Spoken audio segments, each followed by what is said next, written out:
येवल्यात वारंवार वीज पुरवठा खंडित होतो आणि त्यामुळे नागरिकांनी चांगला संताप व्यक्त केलेला आहे। संतप्त नागरिकांनी महावितरणला टाळं ठोकण्याचा इशारा दिलेला आहे। महावितरण कार्यालयामध्ये नागरिकांनी ठिय्या आंदोलन सुद्धा केलं। येवला शहरातील निलख गल्ली तसंच पिंजार गल्ली या भागामध्ये गेल्या काही दिवसांपासून विजेचा लपंडाव सुरू आहे आणि त्यामुळे नागरिक चांगलेच वैतागले आहेत।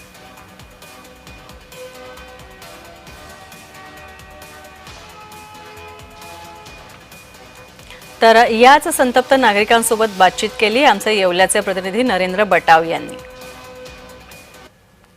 आपण येवला महावितरण कार्यालयाच्या इथे उभे आहोत। आपण बघू शकता की या ठिकाणी काही स्थानिक नागरिकांनी इथे ठिय्या आंदोलन केलेले आहेत। आपल्या सोबत तेच नागरिक आहेत। काय सांगाल की ठिय्या आंदोलन केलेले काय मागणी? आमच्या भागात दरवेळेस पाणी आलं का लाईट जाती। गुजरवाडा भाग आहे, कासर गल्ली, नागपुरे गल्ली, नीलक गल्ली, पिंजार गल्ली, बुंदेलपुरा असा भाग आहे का लाईट पाणी आलं का लोकांचं पाणी होत नाही।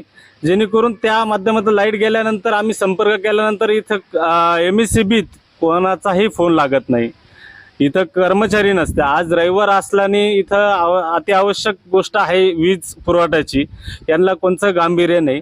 त्यामुळे आज आम्ही ठिय्या आंदोलन दिलेलं आहे। भविष्यात जर का यांनी दखल नाही घेतली आमची तर आम्ही एमएससीबीला टाळं बी ठोकू। एकूणच बघितलं तर ज्यावेळेस शहरामध्ये पाणी येतं त्यावेळेस वीज पुरवठा खंडित होतो।